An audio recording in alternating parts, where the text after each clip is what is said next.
Hi there, my name is Dr. Alexandra Owens, and I'm an assistant professor of education at McKendree University.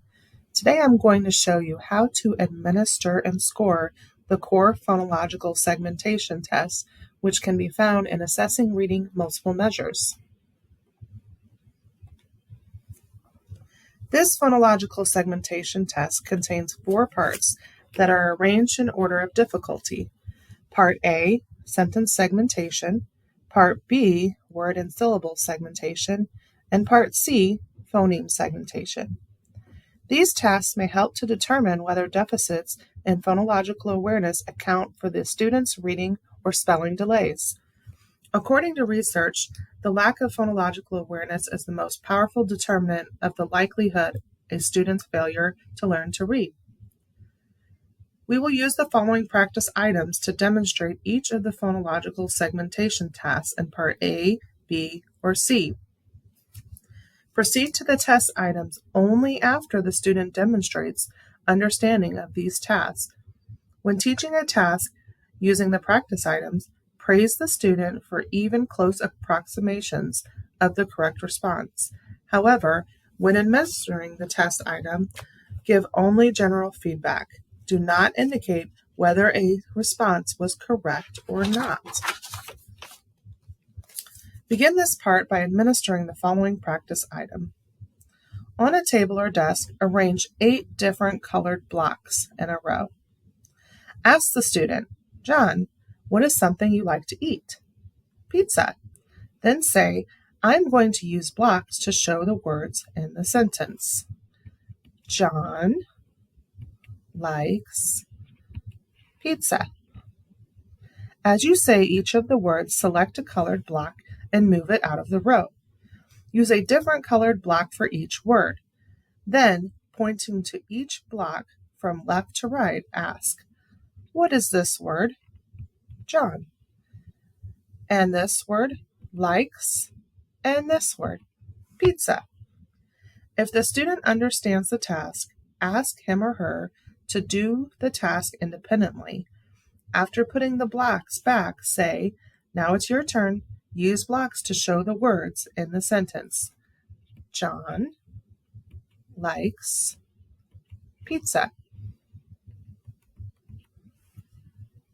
Proceed with testing when the student clearly understands the task.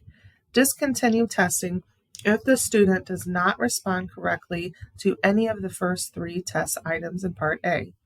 Breaking a word into syllables is not considered an error. Let's take a look at Part B. On a table or desk, arrange 8 different colored blocks in a row. Say to the student, "Now we are going to break words into parts. I am going to use the blocks to show you the word cupcake." Say the word cup as you select the first block and move it out of the row. Cup. Then say the word cake as you move the second block and move it to the right of the first one. Cake. Use a different color block for each syllable. Ask the student, "Which block is cup?" "The first one." Point to the second block and ask, "Which block is this?" And they should say, "Cake." If the student does not understand, it may help to clap the syllables. After putting all the blocks back in a row, provide additional practice using words such as super, man, door, bell, or butter, fly.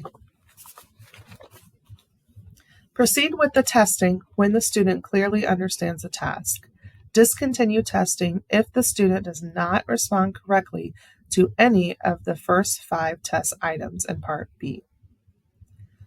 Lastly, let's take a look at Part C.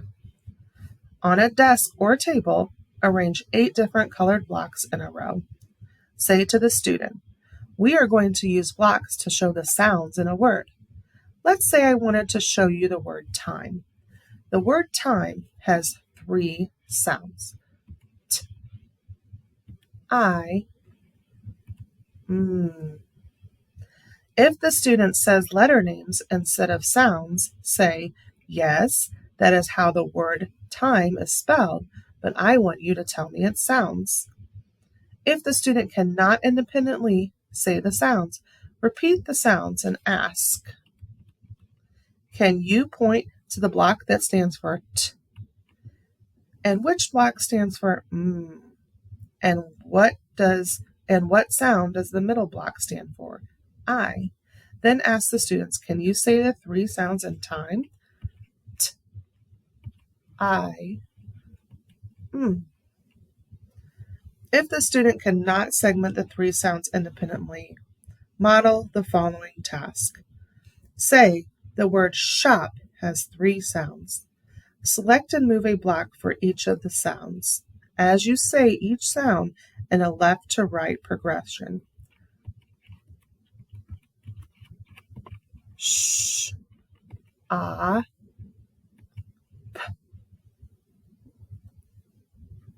Then ask, what are the three sounds in shop? What block stands for sh? Which block stands for p? And what sound does the middle block stand for?